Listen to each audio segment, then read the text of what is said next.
नमस्कार दोस्तों। आज का जो हमारा केस रहने वाला है इंडस्ट्रियल लॉ की सीरीज़ में, उसका टाइटल है टेल्को कन्वेयर ड्राइवर्स मजदूर संघ versus state of Bihar and others.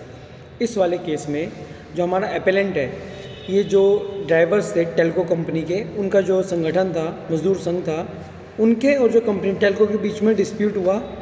तो इस डिस्प्यूट को लेके उन लोगों ने गवर्नमेंट के अप्रोच किया।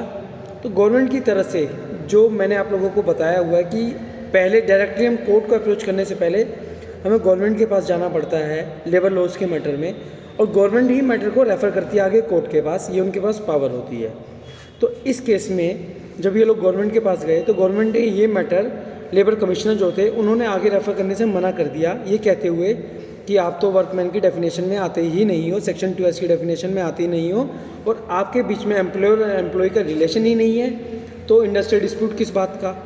तो इसको चैलेंज करने के लिए ये इन लोगों को high court writ petition mandamus के लिए जाना पड़ा।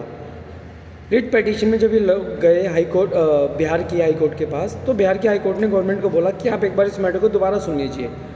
तो बिहार की गवर्नमेंट ने दोबारा इस मैटर को रेफ़र करने से मना कर दिया।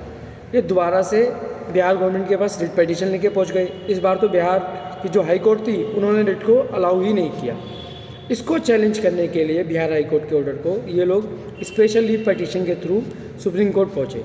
सुप्रीम कोर्ट ने गवर्नमेंट को दोबारा से एक अपॉर्चुनिटी दी कि जब तक अपील हम पेंडिंग रखते हैं, आप दोबारा से इस मैटर को रिकन्सिडर कीजिए, और अगर कोई इंडस्ट्रियल डिस्प्यूट बनता है तो आप उसे कोर्ट के पास रेफ़र कर दीजिए, लेबर कोर्ट के पास।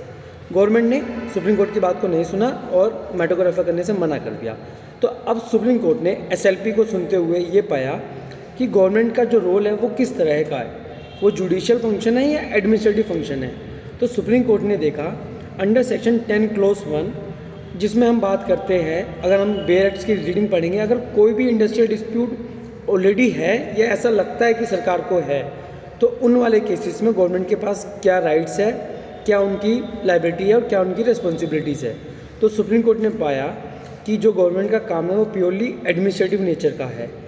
गवर्नमेंट एक अपनी ओपिनियन तो बना सकती है कि हाँ भाई इन पार्टीज़ के बीच में ये डिस्प्यूट है, मगर उस डिस्प्यूट को डिसाइड करने का काम गवर्नमेंट का नहीं है।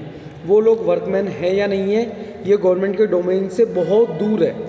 गवर्नमेंट इस चीज़ को डिसाइड नहीं कर सकती क्या वो वर्कमैन की डेफिनेशन में है या नहीं है, ये उनके एडमिनिस्ट्रेटिव पर्पस से बियॉन्ड द लिमिट है, ये काम जुडिशरी का है। तो इसीलिए सुप्रीम कोर्ट ने इस केस में पाया कि ये जो मैटर है कि वो वर्कमैन की डेफिनेशन में आते हैं या नहीं आते, ये अपेलेंट लोग, तो ये जुडिशियल डोमेन का मैटर है। तो आपको इस मैटर को लेबर कोर्ट के पास रेफ़र करना ही पड़ेगा। ये सुप्रीम कोर्ट के द्वारा डिसीजन आया इस केस में, और जो अपेलेंट था मजदूर संघ था, उनकी अपील को अलाउ कर दिया गया। धन्यवाद।